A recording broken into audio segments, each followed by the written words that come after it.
Welcome back to the Inside Edge with Wes Cusworth and Mark Brunga. And Mark, the success of the Barwon women's cricket competitions just continues to soar. Absolutely, Wes, and of course the ladies kicked off last weekend, and very interestingly it was a top of the table clash between East Belmont and also last year's winner in Illawarra, and what a great result for the East Belmont girls. Now, I believe you had the opportunity to catch up with Kelly and Bree. Absolutely, it was great to catch up with the girls and talk about the win and what's to come for the rest of the season.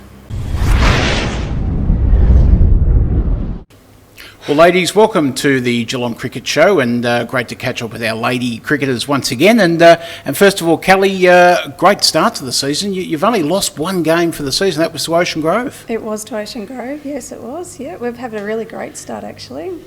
Must be very pleased with that to have won all but one game. Yeah, I think we've got a pretty strong team, going really well, so yeah. And Bree, a great result on the weekend. You played Illawarra, who won last year's championship. So tell us a little bit about how you went about knocking off Illawarra on the weekend. We started off in the field. We fielded exceptionally well and our bowlers did their job. Batting wise, our openers unfortunately didn't make too many, but our middle order steadied and we came away with the win. Fantastic. And what's been the strength of the team through this season so far? Has it been the batting side of things or the bowling side of things that's been the better of the two? Or has it been even across the board? I think it's been pretty even, to be fair. We've been a fairly well-rounded team so far and people have played their roles when we've needed them to.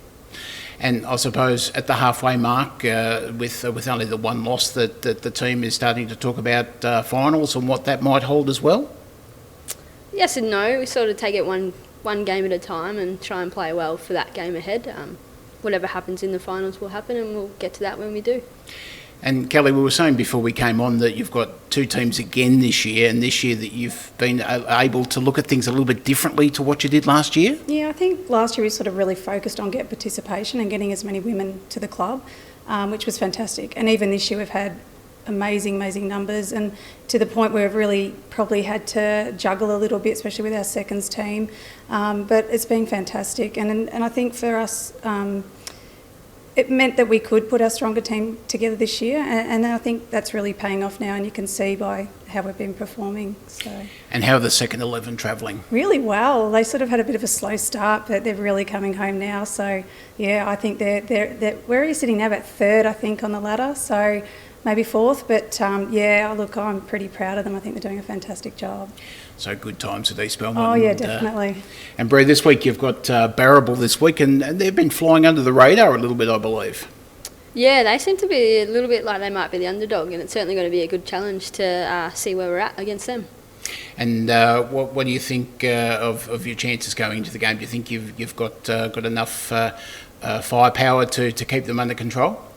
I think if we play our style of game and we continue the way we have been, it should be a good match, and we'll see what the result is at the end. Absolutely.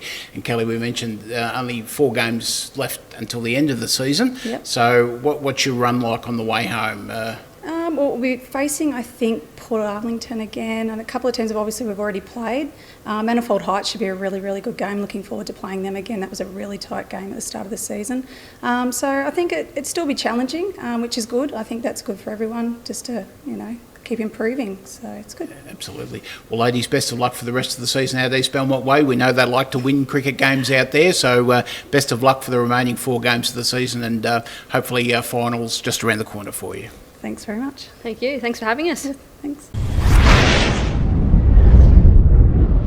Great to catch up with the girls there, Wes, and a very exciting game against Illawarra too, I believe. Yeah, it was. It went right down to the wire, Mark, and it was interesting that you raised with the girls the fact that they meet Barrable this coming weekend, and I think what's particularly interesting there is that whilst they're top of the table at the moment, East Belmont, they've got a mighty task on their hand. They did raise the possibility of Barrable being a bit of a sleeping giant, and I think when you've got players of the calibre of Annie Maloney in the lineup, who's played cricket for Australia, that says something about the strength out there for the Barrable Bulls. Absolutely, and I think that's a really great thing for the women's competition, to actually have players of that quality in our region actually playing cricket here. I think that's great for all the girls on both sides, that they get the ability to run around with cricketers of that calibre. It sure is. Well, there's plenty more to come on the Inside Edge. We'll be back on the other side of these sponsor announcements.